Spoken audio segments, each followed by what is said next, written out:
Assalamualaikum warahmatullahi wabarakatuh. Kembali lagi di channel Narabiryo. Pada kesempatan kali ini, saya akan menjelaskan apa itu routing.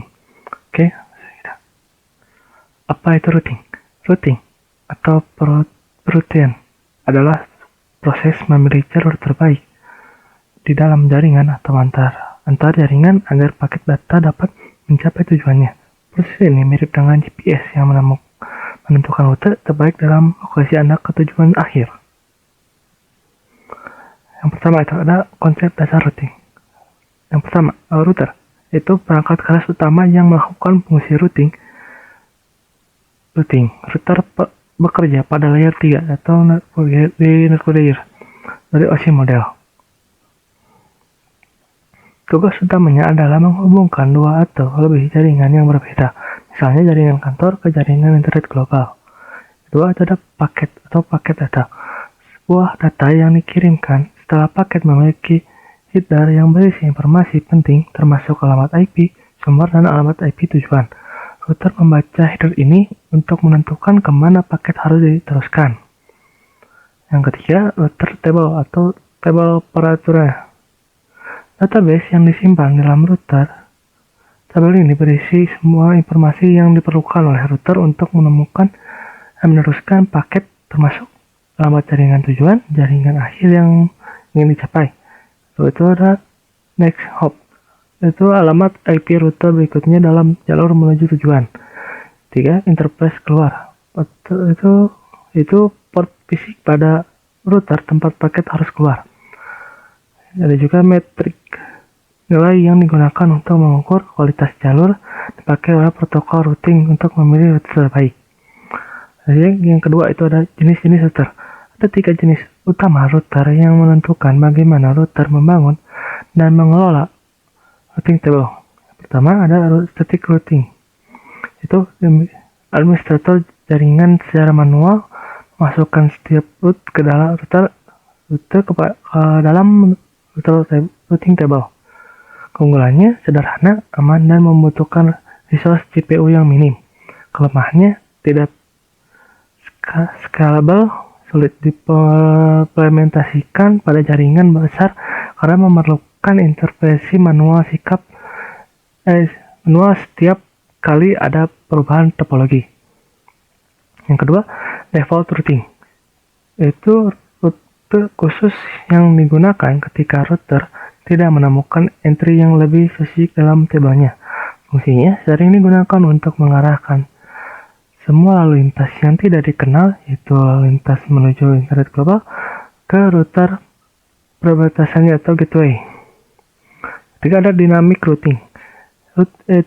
Router menggunakan protokol routing untuk saling bertukar informasi teknologi secara otomatis dan memperbarui routing table mereka secara real time. Keunggulannya sangat scalable, cepat beradaptasi terhadap perubahan jaringan, misalnya jika ada link yang mati.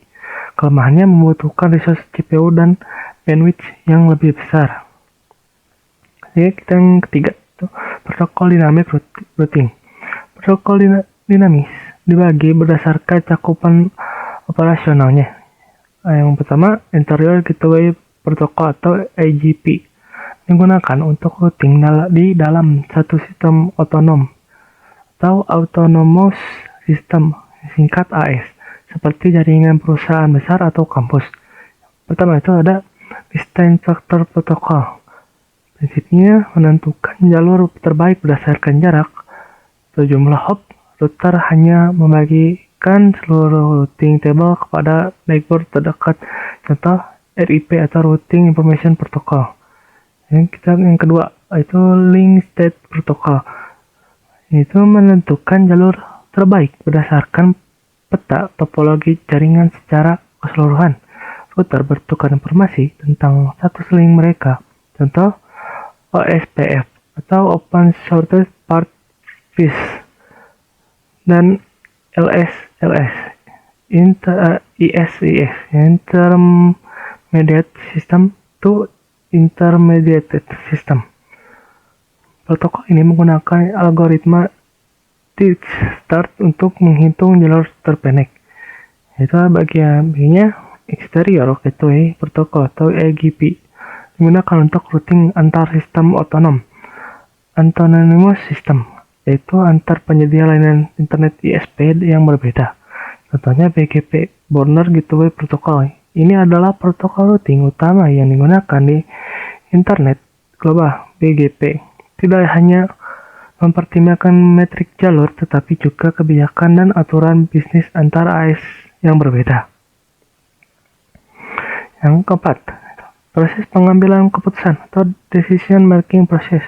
Ketika sebuah router menerima paket data, ia melalui langkah-langkah berikut untuk menentukan jalur keluar.